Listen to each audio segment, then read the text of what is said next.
सबको अक्षय तृतीया महोत्सव की बधाई हो। खूब खूब शुभकामनाएं, खूब खूब बधाई है। खूब सुंदर घर जाकर के, वैसे तो करके आए होंगे कुछ लोग, ठाकुर जी को सुंदर चंदन पधराना। आज से ठाकुर जी के उष्ण काल की सेवा का नियम शुरू हो जाता है। ठाकुर जी बढ़िया चंदन धारण करते हैं। हमारे ब्रज में तो कई ठाकुर चंदन की ही पोशाक पहनेंगे, पूरे अंग पे ठाकुर जी चंदन धारण करते हैं। ठाकुर जी को कोई भी वस्तु पधराने का अभिप्राय क्या होता है? जगत कल्याण। कि हे नाथ, हम पूरे विश्व की सेवा तो नहीं कर सकते, पर पूरा विश्व आपके भीतर विराजमान है, इसीलिए हम आपको ही चंदन पधरा रहे हैं, ताकि पूरे विश्व को आप शीतलता प्रदान कर दो। हम ठाकुर जी को चंदन देते हैं, ठाकुर जी को 56 भोग पधराते हैं। हे नाथ, आप आरोग लो, इस जग में कोई भूखा ना रहे। आप आरोग लेंगे तो सब लोगों को अन्न प्राप्त हो जाएगा। हमारे वृंदावन में ठाकुर जी को फूल बंगला धराते हैं। बिहारी जी में राधा, क्या अद्भुत फूल बंगला, 3 किलोमीटर दूर से सुगंधी आने लगती है पुष्पों की। क्यों पधराते हैं ठाकुर जी को? कि ठाकुर जी, आप ऐसे शीतल कुंज में विराजमान होकर के कृपा करना, जिन जिन पर आपकी दृष्टि पड़े उन सबको ऐसी शीतलता आप प्रदान कर देना। हम ठाकुर जी को निवेदित करके एक प्रकार से वृक्ष की जड़ में जल डाल रहे हैं। सारे पत्ते और डालें अपने आप उसी से सिंचित हो जाती। तो आज अक्षय तृतीया, और ऐसा हमारे आज बिहारी जी के चरण दर्शन हो रहे होंगे वृंदावन में। साल में एक ही बार होते हैं ठाकुर जी के चरण दर्शन। इसके पीछे भी बड़ी सुंदर लीला हमारे ब्रज में बताते हैं कि जो ठाकुर जी के चरण देख लेता है उसको नरक नहीं जाना पड़ता, उसको नरक के दर्शन नहीं करने पड़ते। तो एक दिन यमुना जी ठाकुर जी से बोली कि हमारे भैया आपसे मिलने आए हैं, मतलब ठाकुर जी के साले साहब। कौन है ठाकुर जी के साले? यमराज। ठाकुर जी ने कही, कहो भैया साले साहब कैसे आए? बोले, आप तो हमारा व्यापार बंद कराने के उम्मीद में हैं। आप तो चाहते हैं कि हमारा जो नरक है वहां के सब किवाड़ बंद हो जाएं। ठाकुर जी बोले, क्यों?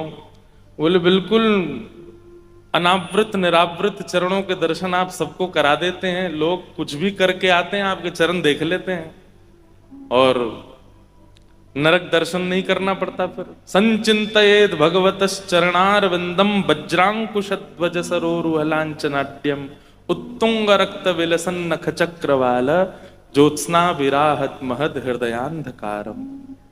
कपिल देवूति संवाद में भगवान कहते हैं, चरण दर्शन की महिमा कितनी।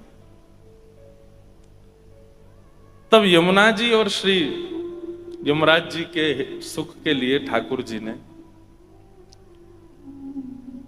चरण दर्शन एक ही दिन, अक्षय तृतीया के दिन। लेकिन हमारे ठाकुर जी बड़े चतुर हैं, ऐसी तिथि चुनी है चरण दर्शन कराने की, एक बार देख लो अक्षय हो जाता है।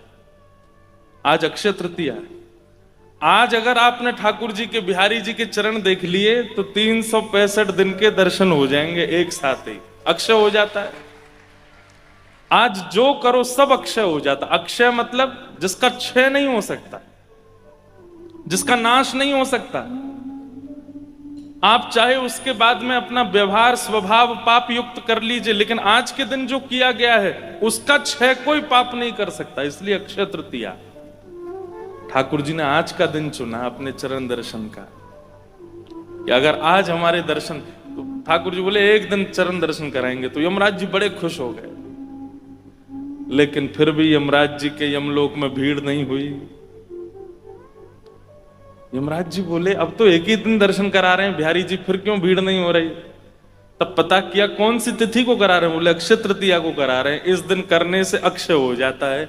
इतना इतना गुना फल मिलता है कि एक जीवन में अगर एक बार चरण दर्शन कर लो, जीवन भर ना करे तो भी उसका कोई बाल बाका नहीं कर सकता। उसको एक ही बार में संपूर्ण जीवन का फल प्राप्त हो जाता है। ठाकुर जी बड़े दयालु, बड़े करुणा निधान है, इसलिए आज का दिन चुना ठाकुर जी। आज के दिन दान का बड़ा विधान है। लोग कहते हैं कि आज दान करने से अक्षय होता है, धन पवित्र होता है, आदि आदि पवित्र। हम ऐसा एक भाव रखते हैं कि दान करने से अगर आज अक्षय होता है तो ऐसी वस्तु का दान कीजिए जिसके अक्षय होने से भगवत प्राप्ति हो। जैसे आज जो आगे आवे, जो सामने पड़ जाए आपके, उसको भगवान नाम का दान करो। किस लिए? कि नाम अक्षय हो जाए। आपके सामने जो आवे उसको प्रेम का दान करो ताकि आपका प्रेम अक्षय हो जाए। धन अक्षय करने से, स्वर्ण अक्षय करने से, चांदी अक्षय करने से कोई लाभ नहीं है, सब रह जाएगा यहीं पर। लेकिन हरि नाम साथ जाएगा। हरि नाम से तेरा काम बनेगा, हरि नाम से तेरा काम बनेगा, हरि नाम ही तेरे साथ चले